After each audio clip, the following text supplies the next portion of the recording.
السلام علیکم دوستو، اردو داستان چینل پر خوش آمدید۔ آئیے سنتے ہیں دشت جنوں قسط نمبر 56۔ معزز سامعین، آپ سے امید کی جاتی ہے کہ ویڈیو کو لائک کریں اور چینل کو سبسکرائب بھی کر دیں، شکریہ۔ رینجر کے اس جوان نے ان تینوں کو اپنے سب مشین گن کی زد پر لے رکھا تھا۔ نائلہ کو سینے میں دل ڈوبتا ہوا محسوس ہونے لگا۔ سسی کے منہ سے ہلکی سی چیخ نکل گئی۔ وہ اپنے خوف پر قابو نہیں پا سکی تھی۔ وہ سلطانہ کے ساتھ لپٹ گئی۔ اپنی جگہ سے حرکت مت کرنا ورنہ گولی سے اڑا دوں گا۔ رینجرز کے جوان کی آواز سنائی دی۔ اس کے ریجے میں بھیڑی کسی غراہٹ تھی۔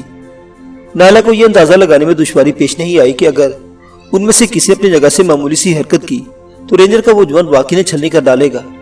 گولی مت چلانا، نائلہ چیخی، ہمارے پاس کوئی ہتھیار نہیں ہے۔ اوہ، تم عورت ہو؟ رینجر کے جوان کے ریجے میں اس مرتبہ حیرت تھی۔ ہم تینوں عورتیں اور خالی ہاتھ ہیں۔ ہماری ایک ساتھی زخمی ہو گئی ہے، اسے ٹانگ میں گولی لگی ہے، نائلہ نے کہا۔ تینوں ہاتھ اٹھا کر کھڑی ہو جاؤ، منہ دوسری طرف کر لو، جوان نے حکم دیا۔ نائلہ اور سسی اٹھ کر کھڑی ہو گئی۔ انہوں نے اپنے رخ تبدیل کر لیے۔ اب ان کی پوچھ رینجر کے جوان کی طرف تھی۔ تم بھی کھڑی ہو جاؤ، رینجر کے جوان نے سلطانہ کو حکم دیا۔ میں کھڑی نہیں ہو سکتی، میری ٹانگ میں گولی لگی ہے، سلطانہ کراہی۔ رینجر کا جوان چند لمحے اس کی طرف دیکھتا رہا، پھر آگے بڑھ کر اس نے اچانک ہی سلطانہ کو زوردار ٹھوکر رسید کر دی۔ اس کے ساتھ ہی وہ غرایا، کھڑی ہو جاؤ اٹھ کر۔ سلطانہ کے منہ سے چیخ نکل گئی، لیکن بہرحال اسے حکم کی تعمیل کرنی پڑی۔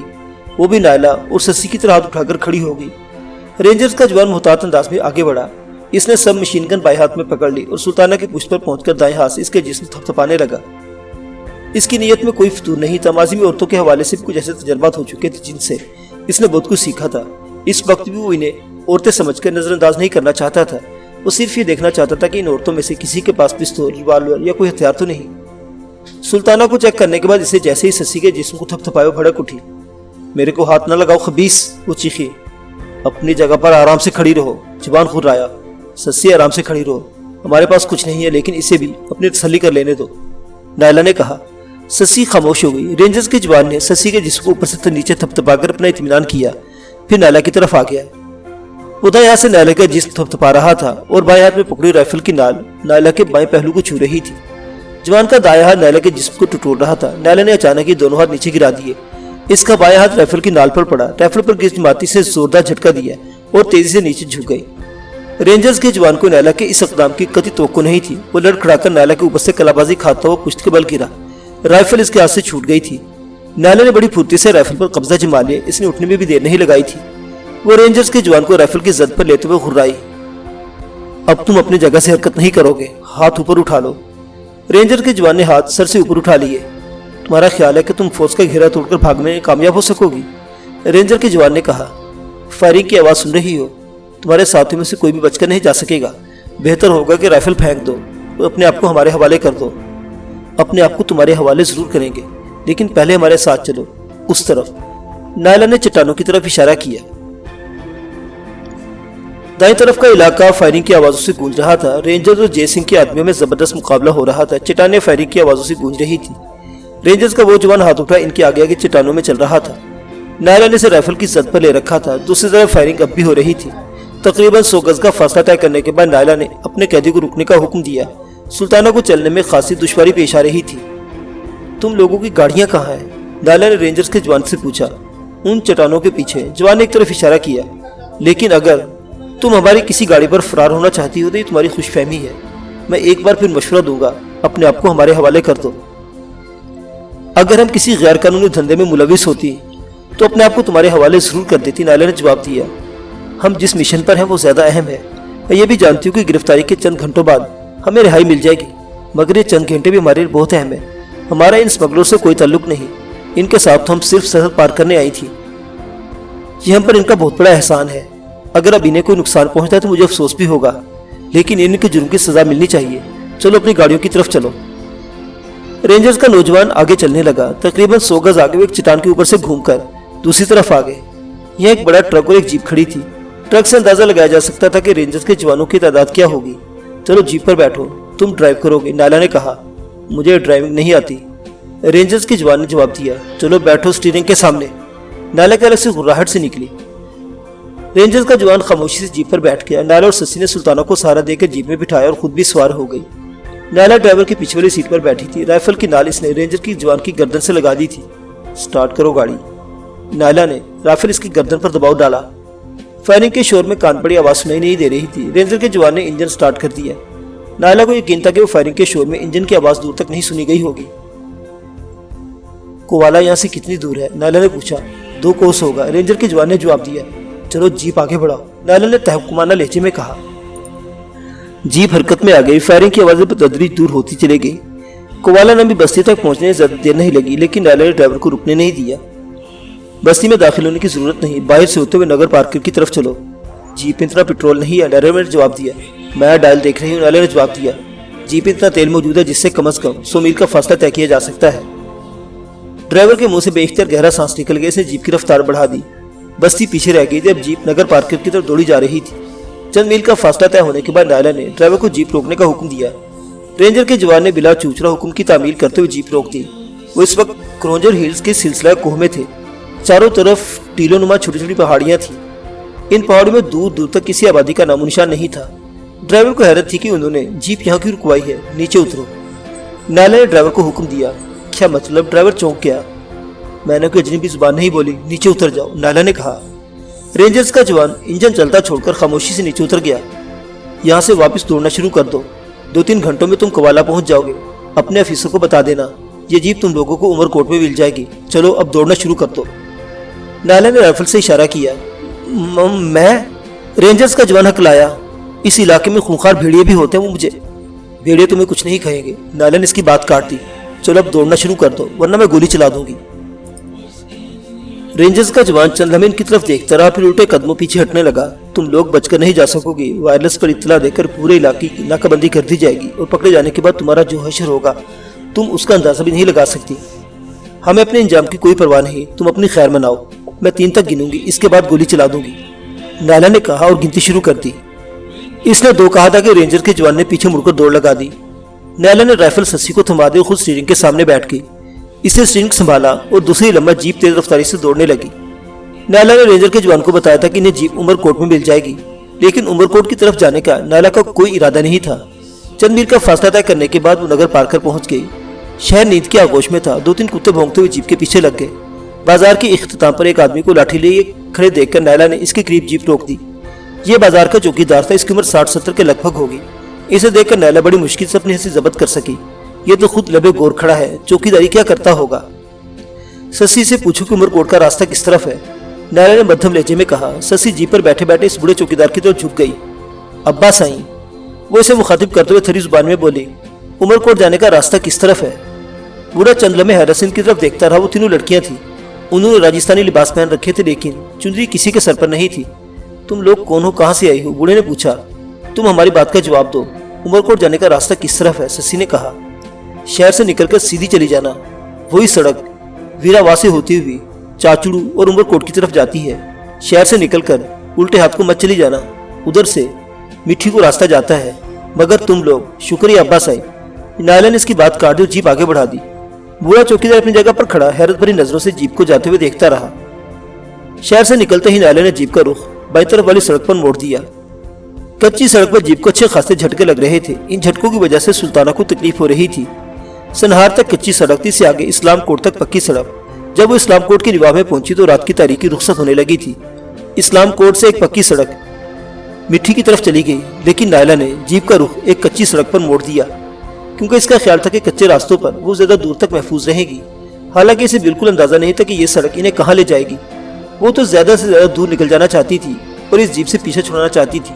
وہ جیپ کی وجہ سے کہیں بھی پھنس سکتی تھی۔ سلطانہ، نائلہ نے پیچھے مڑ کر دیکھے بغیر کہا، مجھے احساس ہے کہ تمہاری ٹانگ کی وجہ سے تمہیں بہت تکلیف ہو رہی ہے، لیکن صورتحال تمہارے سامنے ہے۔ ہم ابھی تک خطرے کی حدود سے باہر نہیں نکلے۔ ممکن ہے اس وقت ہماری تلاش شروع ہو چکی ہو اور اس علاقے میں واقع تمام تھانوں اور پولیس چوکیوں کو ہمارے بارے میں اطلاع دے دی گئی ہو۔ جب تک ہمیں کوئی محفوظ جگہ نہیں مل جاتی، اس وقت تک تمہارے زخم کا علاج نہیں ہو سکتا۔ میری فکر مت کرو، سلطانہ نے کہا۔ یہ بھی غنیمت ہے کہ گولی گوشت کاٹتی بھی نکل گئی تھی۔ میں نے قمیص کا دامن پھاڑ کر زخم پر باندھ لیا ہے، اب زیادہ خون بھی نہیں بہہ رہا۔ ویسے میرے خیال میں تم نے فرار ہو کر غلطی نہیں کی۔ کیا مطلب؟ نائلہ نے پوچھا۔ ہم رینجرز کی حراست میں رہ کر اپنے آپ کو بے گناہ ثابت کر سکتی تھی۔ آئی جی کا نمبر ہمارے پاس موجود ہے، آئی جی سے رابطہ کر کے اصل صورتحال سے آگاہ کر سکتے تھے۔ تم نے رام گڑھ سے 2 مرتبہ آئی جی سے رابطہ کر کے انہیں اہم اطلاع دی تھی، وہ ہماری مدد کر سکتے تھے، سلطانہ نے کہا۔ پہلے میرا بھی یہی ارادہ تھا، اپنے آپ کو رینجرز کے حوالے کر دیا جائے، نائلہ نے کہا۔ لیکن رینجرز کا اپنا طریقہ کار ہے، وہ ہمیں آئی جی سے رابطہ کرنے کی اجازت بھی دے دیتے تو ایک بڑا لمبا پروسیس ہوتا، پتہ نہیں ہمیں کتنے دن ان کی تحویل میں رہنا پڑتا، اور پھر یہ بھی ضروری نہیں تھا کہ ہماری بات پر یقین کر لیا جاتا۔ ہم اسمگلروں کی پارٹی کے ساتھ غیر قانونی طور پر سرحد پار کر کے آئی ہیں، ہو سکتا ہے کہ رینجرز ہماری بات پر یقین نہ کرتے اور ہمیں آئی جی سے رابطہ قائم کرنے کی اجازت دینے کے بجائے ہمیں باقاعدہ گرفتار کر کے ہمارے خلاف قانونی کارروائی شروع ہو جاتی، اسی لیے میں نے یہ راستہ اختیار کیا ہے۔ اس طرح ہم کوشش تو کر سکتی ہیں، اور پھر ان دہشت گردوں کو بھی ذہن میں رکھو جو ہم سے پہلے سرحد پار کر کے کراچی پہنچ چکے ہیں۔ ہاں تم ٹھیک کہتی ہو، سلطانہ نے گہرا سانس لیا۔ سسی تم خاموش بیٹھی ہو، تم بھی تو کچھ بولو، نائلہ نے کہا۔ میں کیا بولوں ادی، سسی نے جواب دیا، مجھے تو خوشی ہے کہ ہم واپس آ گئی ہیں۔ میں اپنے گھر والوں کے بارے میں سوچ رہی ہوں، ان کا پتہ نہیں کیا حال ہوگا، میں کب ان کے پاس جا سکوں گی، وہ مجھے قبول بھی کرتے ہیں یا نہیں۔ اس میں تمہارا کیا قصور ہے سسی، نائلہ نے کہا۔ وہ لوگ تمہیں دیکھ کر یقیناً بہت خوش ہوں گے، قبول نہ کرنے والی کیا بات ہے، تم نہیں جانتی ادی، سسی نے کہا۔ جوان لڑکی اگر ایک رات گھر سے باہر رہ جائے تو کوئی اس کی پاک دامنی کا یقین نہیں کرتا، ایسی لڑکیوں کو تم فکر مت کرو، نائلہ نے اس کی بات کاٹ دی، ہم تمہارے ساتھ ہوں گی، ہم تمہاری پاکیزگی کی گواہی دیں گی، بس دعا کرو کہ ہم خیریت سے کراچی پہنچ جائیں۔ اللہ سائیں ہماری مدد کرے گا، سسی نے کہا۔ جیپ تیزی سے سڑک پر دوڑتی رہی، سڑک کے دونوں طرف ریگستان تھا، چھوٹی چھوٹی جھاڑیاں تو جا بجا نظر آ رہی تھی، کہیں کہیں کیکر کے درختوں کے جھنڈ بھی نظر آ جاتے۔ شاید 11 بجے کا وقت تھا، تیز دھوپ سوئیوں کی جسم پر چبھ رہی تھی، لوگوں کے تھپیڑے ان کے چہروں کو جھلسائے دے رہے تھے۔ دفتن جیپ کا انجن غرغرانے لگا۔ پہلے تو نائلہ سمجھی کہ شاید مسلسل چلتے رہنے سے جیپ کا انجن گرم ہو گیا ہوگا، لیکن پھر ڈال پر نظر پڑتے اسے اپنے سینے میں دل ڈوبتا ہوا محسوس ہونے لگا۔ فیول بتانے والی سوئی زیرو پر تھر تھرا رہی تھی۔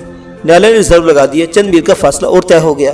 انجن ایک بار پھر غرغرانے لگا، جیپ کی رفتار خود بخود کم ہونے لگی۔ کیا ہوا ادی، سسی نے پوچھا۔ جیپ میں پیٹرول تو ختم ہو گیا ہے، نائلہ نے جواب دیا۔ اللہ سائیں ہم پر رحم کرے، سسی کے منہ سے بے اختیار نکلا۔ جیپ رک گئی، نائلہ نے دونوں ہاتھ اٹھا کر اسٹیئرنگ پر مارے، انجن خود بخود بند ہو گیا۔ وہ ادھر ادھر دیکھنے لگی، دائیں طرف ریگستان میں چھوٹی چھوٹی جھاڑیاں بکثرت نظر آ رہی تھی، البتہ بائیں طرف سڑک سے ہٹ کر تقریباً 2 فرلانگ کے فاصلے پر درختوں کا جھنڈ نظر آ رہا تھا، جو لگتا تھا جیسے اس سے آگے کوئی جنگل ہو۔ ہم اس جیپ کو اس سڑک پر نہیں چھوڑ سکتے، نائلہ نے ادھر ادھر دیکھتے ہوئے کہا۔ اگر جیپ کو یہاں دیکھ لیا گیا تو انہیں سمجھنے میں دیر نہیں لگے گی ہم کس طرف گئی ہیں، اس طرح ہمیں تلاش کر لیا جائے گا۔ تو پھر اس جیپ کا کیا کرے، سلطانہ نے کہا۔ میرا خیال سے دھکا دے کر ان درختوں تک لے جایا جائے، نائلہ نے جنگل کی طرف اشارہ کیا۔ جیپ کو جنگل میں چھپا کر ہم لوگ کسی آبادی تک پہنچنے کی کوشش کریں گے، کہیں پھر نہ بھٹک جائیں، سسی نے کہا۔ ہم لوگ سڑک سے زیادہ دور نہیں رہیں گے، نائلہ نے جواب دیا۔ آؤ سسی، تم میرے ساتھ دھکا لگاؤ، فاصلہ زیادہ نہیں ہے، ہم جیپ کو آسانی سے وہاں تک لے جائیں گے۔ میں بھی آؤں، سلطانہ بولی۔ نہیں تم بیٹھی رہو، ہم دونوں کافی ہیں، نائلہ نے کہا۔ سلطانہ جیپ میں بیٹھی رہی اور نائلہ اور سسی جیپ کو دھکا لگانے لگی۔ ریس سخت تھی جس سے جیپ کو دھکا لگانے میں زیادہ دشواری پیش نہیں آ رہی تھی۔ سلطانہ پچھلی سیٹ کو اٹھ کر ڈرائیونگ سیٹ پر آ گئی اور اسے اسٹیئرنگ سنبھال لیا، وہ دونوں جیپ کو دھکا لگاتی رہی۔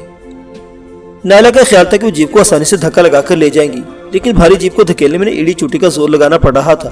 ان کے جسم پسینے میں شرابور ہو گئے، لباس پسینے میں بھیگ کر جسم سے چپک گیا تھا، جس سے انہیں بڑی وحشت سی ہو رہی تھی۔ ان دونوں کے سانس بھی بری طرح پھول گئے تھے۔ وہ رک گئیں اور جیپ سے ٹیک لگا کر اپنے بے ربط تنفس پر قابو پانے کی کوشش کرنے لگی۔ سسی تو بری طرح ہانپ رہی تھی۔ اچانک کسی ایک ایسی حرکت کی جس پر نائلہ چونکے بغیر نہیں رہ سکی۔ ارے پاگل تو نہیں ہوگی، یہ کیا کر رہی ہو، نائلہ نے اسے گھورا۔ یہاں کون دیکھ رہا ہے ادی، سسی نے اپنی قمیض اتارتے ہوئے کہا۔ میری مانو تو تم بھی اتار دو قمیض۔ سسی نے قمیض اتار کر جیپ کی سیٹ پر پھیلا دی، لیکن نائلہ نے قمیض نہیں اتاری۔ کچھ دیر بعد جب اس کا سانس درست ہوا تو وہ ایک بار پھر جیپ کو دھکا لگانے لگی۔ جنگل وہاں سے خاصا دور ثابت ہوا تھا، لیکن بالآخر وہ جیپ کو وہاں تک لے جانے میں کامیاب ہو گئی۔ وہ جیپ کو 20-25 گز تک اندر لے گئی تاکہ باہر سے اسے دیکھا نہ جا سکے۔ یہ جنگل خاصا گنجان تھا، وہ دھوپ سے تو بچ گئی تھی لیکن گھٹن کا احساس نمایاں تھا۔ ہوا بند ہونے کی وجہ سے سانس لینے میں خاصی دشواری پیش آ رہی تھی۔ وہ تقریباً آدھا گھنٹہ تک جیپ میں بیٹھی رہی، گھٹن کی وجہ سے ان کے جسموں سے پسینہ مسلسل ابھر رہا تھا۔ سلطانہ، نائلہ نے اس کی طرف دیکھتے ہوئے کہا، تم چل سکو گی؟ مجبوری ہے، سلطانہ نے کہا، اس کے سوا کوئی چارہ بھی نہیں، ظاہر ہم یہیں بیٹھے تو نہیں رہ سکتے۔ تو پھر ہمت کرو، نائلہ نے کہتے ہوئے دور دیکھا اور زمین پر پڑی ہوئی ایک موٹی سی شاخ اٹھا کر اس کی طرف بڑھا دی۔ یہ پکڑ لو، اس کے سارے چلنے میں تمہیں کچھ آسانی رہے گی۔ نائلہ نے سہارا دے کر سلطانہ کو جیپ سے اتارا اور لکڑی اس کے ہاتھ میں تھما دی۔ سسی نے قمیص اٹھا کر کندھے پر ڈال لی۔ اس کا کیا کرے ادی؟ اس نے رائفل کی طرف اشارہ کیا۔ اسے ساتھ لے لو، شاید اس کی ضرورت پڑ جائے، لاؤ مجھے دے دو۔ نائلہ نے آگے بڑھ کر سسی کے ہاتھ سے رائفل لے کر کندھے پر لٹکا لی۔ وہ تینوں آہستہ آہستہ چلنے لگی۔ جنگل خاصا گنجان تھا، کیکر کے علاوہ کچھ اور درخت بھی تھے جنہیں نائلہ شناخت نہیں کر سکی تھی۔ زمین پر جا بجا سوکھی ہوئی شاخیں بکھری ہوئی تھی۔ سلطانہ کی وجہ سے ان کی رفتار زیادہ نہیں تھی، انہیں بار بار رکنا پڑ رہا تھا۔ تقریباً 1 گھنٹے میں انہوں نے صرف 1.5-2 میل کا فاصلہ طے کیا تھا۔ کچھ اور فاصلہ طے کرنے کے بعد وہ قدرے کھلی جگہ پر نکل آئی۔ گرمی اور پیاس سے وہ نڈھال سی ہو رہی تھی۔ درخت چھدرے ہونے کی وجہ سے یہاں کچھ ہوا بھی لگ رہی تھی، لیکن یہ ہوا بھی خاصی گرم تھی۔ آگے پھر درخت گنجان ہو گئے تھے۔ سورج اب سر پر چمک رہا تھا، حبس پڑ گیا تھا اور انہیں سانس لینا واقعی دشوار ہو رہا تھا۔ سلطانہ کی حالت بہت ابتر تھی، زخم کی وجہ سے اس کی ٹانگ اینٹ رہی تھی، بڑی شدت کی ٹیسیں اٹھ رہی تھی، لیکن وہ جیسے تیسے لکڑی کے سہارے چل رہی تھی۔ وہ ایک ایسی جگہ پہنچ گئی جہاں درخت چھدرے تھے اور یوں پگڈنڈی سی نظر آ رہی تھی، جیسے پیدل آمد و رفت کا کوئی باقاعدہ راستہ ہو۔ یہ کوئی باقاعدہ راستہ ہے، نائلہ نے پگڈنڈی کی طرف دیکھتے ہوئے کہا۔ میرا خیال ہے ہمیں اس طرف چلنا چاہیے، ہو سکتا ہے کہ اس راستے پر چلتے ہوئے ہم کسی گوٹھ تک پہنچ جائیں۔ کچھ دیر یہاں رک جاؤ، مجھ سے 1 قدم نہیں چلا جا رہا، سلطانہ کراہتے ہوئے بولی۔ وہ تینوں پگڈنڈی پر بیٹھ گئی۔ گرمی اور پیاس کی شدت نے ڈھال کر دیا تھا۔ سسی کچھ زیادہ بے چین ہو رہی تھی۔ کیڑے مکوڑوں نے اس کے جسم پر کاٹ کاٹ کر برا حشر کر دیا تھا۔ وہ تقریباً آدھا گھنٹہ وہیں بیٹھی رہی اور پھر اٹھ کر چلنے لگی۔ انہوں نے زیادہ فاصلہ طے نہیں کیا تھا کہ نائلہ چونک کر پیچھے مڑی۔ اسے لگا جیسے ان کے پیچھے کوئی آ رہا ہو۔ وہ درختوں میں دیکھنے لگی، کوئی بھی نہیں تھا۔ اسے اپنا واہمہ سمجھ کر دوبارہ چلنے لگی۔ تقریباً 20 گز کا فاصلہ طے کرنے کے بعد نائلہ پھر رک گئی۔ قدموں کے نیچے شاخوں کے چرچرانے کی آوازوں سے واضح طور پر سنی تھی۔ کیا ہوا دی؟ سسی نے پوچھا۔ مجھے یوں لگ رہا جیسے ان درختوں میں کوئی ہمارے پیچھے آ رہا ہو، نائلہ نے کہا۔ اللہ سائیں، سسی کے منہ سے بے اختیار نکلا اور وہ جلدی سے قمیص پہننے لگی۔ وہ ایک بار پھر چلنے لگے۔ نائلہ کو بار بار احساس ہو رہا تھا کوئی ان کا پیچھا کر رہا ہے، لیکن وہ جب بھی مڑ کر دیکھتی کچھ نظر نہ آتا۔ وہ سوچ رہی تھی اگر واقعی کوئی شخص ان کا پیچھا کر رہا تھا تو اب تک سامنے کیوں نہیں آیا تھا، یا اسے دکھائی کیوں نہیں دیا تھا، یا پھر ہو سکتا ہے کوئی جانور ہو۔ ایک اور خیال نائلہ کے ذہن میں ابھرا۔ جنگلوں میں ڈاکو نے اپنے اڈے بنا رکھے تھے، اگر اس جنگل میں بھی ڈاکو کوئی اڈا ہوا تو وہ ان کے چنگل میں پھنس جائیں گے۔ 20 میل کا فاصلہ اور طے ہو گیا۔ وہ اسی پگڈنڈی پر چل رہی تھی، لیکن جنگل ختم ہونے کا نام نہیں لے رہا تھا۔ تھکن اور پیاس کے ساتھ ساتھ بھوک بھی شدت اختیار کرتی جا رہی تھی۔ انہوں نے کل رات راجستھان کی آخری بستی میں جے سنگھ کے رشتہ داروں کے ہاں کھانا کھایا تھا۔ اس کے بعد سے اب تک کچھ کھانے کو تو کیا پانی کا قطرہ تک نہیں ملا تھا۔ اپنے عقب میں سوکھی ہوئی شاخوں کے چرچرانے کی آواز سن کر نائلہ اس مرتبہ بڑی تیزی سے پیچھے مڑی۔ اس کے ساتھ اس کے منہ سے بے اختیار گہرا سانس نکل گیا۔ وہ لومڑی ایسی نسل کا کوئی جانور تو پتہ نہیں کیا سمجھ کر ان کے پیچھے پیچھے چلا رہا تھا۔ نائلہ جیسے ہی مڑی اس جانور جھاڑوں میں چھپنے کی کوشش کی۔ نائلہ نے ہچکارا تو وہ جانور مڑ کر ایک طرف بھاگ گیا۔ اللہ سائیں، سسی گہرا سانس لیتے ہوئے بولی۔ مرد تو عورتوں کو پیچھے کرتے ہیں، اب جانوروں بھی ان کی عادت سیکھ لی ہے۔ صورتحال کی سنگینی اور نزاکت کے باوجود نائلہ کے حلق سے بے اختیار ایک قہقہ نکل گیا۔ سلطانہ بھی مسکرائے بغیر نہیں رہ سکی تھی۔ وہ کچھ دیر کے لیے وہاں رک گئی تھی۔ نائلہ سوچ رہی تھی کہ سورج اب مغرب کی طرف جھکنے لگا تھا، اور اگر وہ اس جنگل سے باہر نہ نکل سکی اور شام سے پہلے کسی بستی تک نہ پہنچ سکی تو انہیں رات اسی خوفناک جنگل میں گزارنی پڑے گی۔ ان علاقوں میں زہریلے سانپ اور بچھو وغیرہ بکثرت تھے۔ اگر انہیں رات اس جنگل میں رہنا پڑا تو کیا وہ صبح کا سورج دیکھنے کے لیے زندہ رہ سکیں گی؟ 2 گھنٹے اور گزر گئے۔ ان کے قدم لڑکھڑنے لگے۔ سلطانہ تو بار بار گر رہی تھی۔ اس کے زخم سے پھر خون رسنا شروع ہو گیا۔ اس کا چہرہ بالکل زرد ہو رہا تھا۔ نائلہ اور سسی سے سہارا دے کر گھسیٹنے کی کوشش کر رہی تھی۔ وہ ہانپتے ہوئے ایک بار پھر کھلی جگہ پر نکل آئی اور پھر دوسرے لمحہ نائلہ خوشی کے مارے اچھل پڑی۔ بائیں طرف تقریباً 20 گز کے فاصلے پر ایک بوڑھا آدمی نماز پڑھ رہا تھا۔ اس کے قریبی زمین پر ایک چوڑے پھل والی کلہاڑی بھی پڑی ہوئی تھی۔ نماز پڑھنے والے اس شخص نے سلام پھیرتے ہوئے جیسے ہی انہیں دیکھا وہ بھی چونک گیا۔ اس کے چہرے پر الجھن کے تاثرات ابھر آئے۔ اس نے ہاتھ اٹھا کر دعا مانگی، منہ پر ہاتھ پھیرے اور اپنی کلہاڑی اٹھا کر 33 قدم اٹھاتے ہوئے ان کی طرف نکلا۔ اس کی عمر 50 کے لگ بھگ رہی ہوگی۔ سفید داڑھی، نیلی شلوار اور سرمئی رنگ کی قمیص پہنے ہوئے تھا۔ سر پر اجرک پگڑی کی طرح لپٹی ہوئی تھی۔ کون ہو تم لوگ؟ اس جنگل میں کہاں سے آئی ہو؟ اس نے باری باری تینوں کی طرف دیکھتے ہوئے کہا۔ ہم بے سہارا ہیں ابا سائیں، سسی نے کہا۔ ہماری بس پر ڈاکو نے حملہ کر دیا تھا اور دوسرے مسافروں کے ساتھ ہمیں پکڑ کر لے گئے۔ ہم ڈاکو کو دھوکہ دے کر بھاگ نکلی، صبح سے جنگل میں بھٹک رہی ہے۔ اور یہ بندوق؟ اس شخص نے نائلہ کے کندھے پر لٹکی ہوئی بندوق کی طرف اشارہ کیا۔ یہ بندوق ہم نے ڈاکو سے چھینی تھی، سسی نے جواب دیا۔ آؤ میرے ساتھ آؤ، میری جھگی یہاں سے قریب ہی ہے، بوڑھے نے کہا۔ یہ ادھی زخمی ہے ابا سائیں، اسے ایک ڈاکو نے گولی مار دی تھی، قسمت اچھی تھی جو بچ گئی۔ سسی نے سلطانہ کی طرف اشارہ کیا۔ میری جھگی زیادہ دور نہیں ہے، آرام آرام سے چلو گی تو آدھے گھنٹے میں وہاں پہنچ جائیں گے، بوڑھے نے کہا۔ وہ تینوں اس بوڑھے کے پیچھے پیچھے چلنے لگی۔ تقریباً آدھے گھنٹے بعد وہ کھلی جگہ پہنچ گئے۔ یہاں گول چھت والے 2 بڑے بڑے جھونپڑے تھے اور ان سے تھوڑے فاصلے پر کئی کٹی ہوئی لکڑیوں کے انبار لگے ہوئے تھے۔ یہ منظر دیکھ کر سسی کو اپنا گھر یاد آ گیا۔ بالکل ایسی ہی صورتحال تھی۔ ان جھونپڑوں میں 2 عورتوں اور ایک نوعمر لڑکے کے علاوہ اور کوئی نہیں تھا۔ لڑکی کی عمر 11-12 سال رہی ہوگی۔ عورتوں میں ایک کی عمر 45 کے لگ بھگ اور دوسری 30 کے لگ بھگ تھی۔ یہ انکشاف تو بعد میں ہوا کہ دونوں اس بوڑھے کی بیویاں تھیں اور لڑکا اس کا بیٹا تھا جو بیوی نمبر 1 یعنی ادھیڑ نمبر عورت سے تھا۔ ایک درخت کے نیچے تو بکریاں اور ایک بیل بندھا ہوا تھا۔ کچھ فاصلے پر ایک بیل گاڑی بھی کھڑی تھی، کچھ مرغیاں ادھر ادھر چہل قدمی کر رہی تھی۔ وہ دونوں عورتیں بوڑھے کے ساتھ ان تینوں کو دیکھ کر چونکے بغیر نہیں رہ سکی تھی۔ یہ چھوکریاں کون ہیں دین محمد؟ انہیں کہاں سے لے آئے ہو؟ بڑی عمر والی عورت نے پوچھا۔ یہ مظلوم چھوکریاں ہیں بھاگی، بوڑھے نے جواب دیا۔ ڈاکو کے قبضے سے نکل کر بھاگی ہیں، بیچاری جنگل میں بھٹک رہی تھی، ان میں سے یہ زخم میں گولی لگی ہے اسے۔ اگر ڈاکو ان کا پیچھا کرتے ہوئے یہاں آ گئے تو ان کے ساتھ ہمیں بھی لے جائیں گے پکڑ کر، بھاگی نے کہا۔ ان کو کہیں چھوڑ کے آ۔ ارے بھاگی، بوڑھے دین محمد نے جواب دیا، تمہیں کون لے کر جائے گا؟ ایک میں ہی بیوقوف ہوں جو تمہیں لایا آیا۔ دیکھ، یہ چھوکری ہماری مہمان ہے، ان کی کوئی خدمت خاطر کر۔ ارے او فاطمہ، جا کے ان کے لیے پانی لے کر آ اور کچھ کھانے کا بندوبست کر، بوڑھے نے آخری الفاظ اپنی دوسری بیوی سے مخاطب ہو کے کہے۔ فاطمہ فوراً ہی اٹھ گئی، اس نے مٹکے میں سے پانی لا کر انہیں پلایا اور سلطانہ کی طرف دیکھنے لگی جس کی شلوار خون آلود ہو رہی تھی۔ کہاں گولی لگی ہے تجھے؟ تو زندہ کیسے بچ گئی؟ گولی لگنے کے بعد فاطمہ نے کہا۔ موت کا ایک وقت مقرر ہے، سلطانہ نے جواب دیا، وقت سے پہلے کوئی نہیں مر سکتا اور نہ ہی ایک لمحہ زیادہ رہ سکتا ہے زندہ۔ بوڑھا دین محمد ایک جھونپڑی میں چلا گیا، کچھ دیر بعد واپس آیا، اس کے ہاتھ میں پولی فیکس مرہم کی ایک مڑی توڑی سی ٹیوب تھی جو آدھی سے زیادہ پچکی ہوئی تھی۔ پچھلے مہینے بھاگی کو چوٹ لگ گئی تھی تو گوٹ کے ڈاکٹر نے یہ ملم دیا ہے، اس سے اس کا زخم ٹھیک ہو گیا تھا، اس کو بھی یہ لگا دو، اس نے کہتے ہوئے ٹیوب نائلہ کی طرف بڑھا دی۔ نائلہ نے وہی چار پر بیٹھے سلطانہ کا زخم دیکھا، گولی پنڈی کا گوشت چیرتی ہوئی نکل گئی تھی، زخم کے آس پاس خون جمع ہوا تھا۔ نائلہ نے کپڑا بھگو کر زخم صاف کیا اور مرہم لگا کر کپڑے کی دھچی زخم پر باندھ دی۔ یا مرہم کا مل جانا بھی غنیمت تھا، اس سے زیادہ کوئی طبی امداد نہیں دی جا سکتی تھی۔ گوٹ یہاں سے کتنی دور ہے؟ نائلہ نے بوڑھے سے پوچھا۔ پہلوان گوٹ یہاں سے 6-7 کوس کے فاصلے پر ہے اور اس سے 3 کوس آگے ڈیبلو ہے، بوڑھے نے جواب دیا۔ تمہارے پاس بال گاڑی ہے، کیا تم ہمیں پہلوان گوٹ یا ڈیبلو پہنچا سکتے ہو؟ نائلہ نے بوڑھے کی طرف دیکھتے ہوئے کہا۔ بیل گاڑی کا پہیہ خراب ہے، دین محمد نے جواب دیا، تم لوگ یہاں رہو، آرام کرو، میں کل صبح پہلوان گوٹ جا کر رئیس کریم بخش کو تم لوگوں کے بارے میں بتاؤں گا، وہ تمہاری مدد ضرور کرے گا۔ ابھی تو شام ہونے میں بہت دیر ہے، کیا تم ابھی نہیں جا سکتے؟ نائلہ نے کہا۔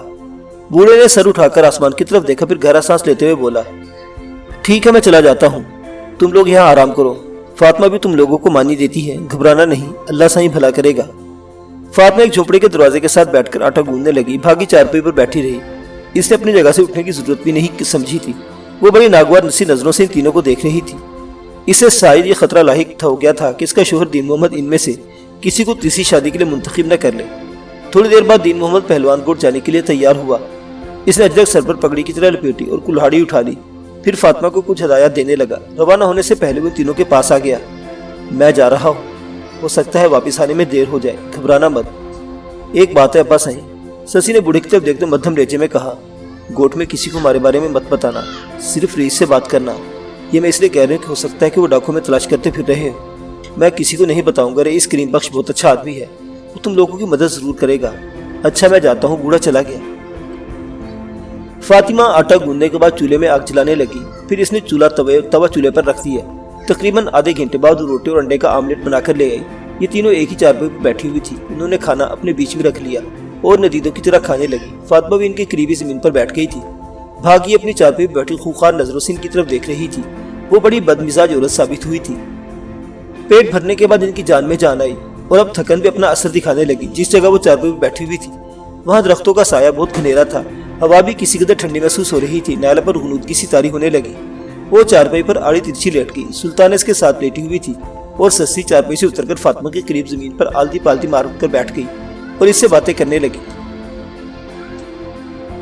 فاطمہ بتا رہی تھی کہ دین محمد سے اس کی شادی تقریباً 4 سال پہلے ہوئی تھی۔ شادی کے بعد اسے پتا چلا تھا کہ وہ پہلے ہی سے شادی شدہ ہے اور ایک بیٹے کا باپ بھی ہے۔ شادی کے بعد وہ 3 مہینے مدینے میں رہنے کے بعد وہ یہاں آئی تو بھاگی نے اسے آڑے ہاتھوں لیا۔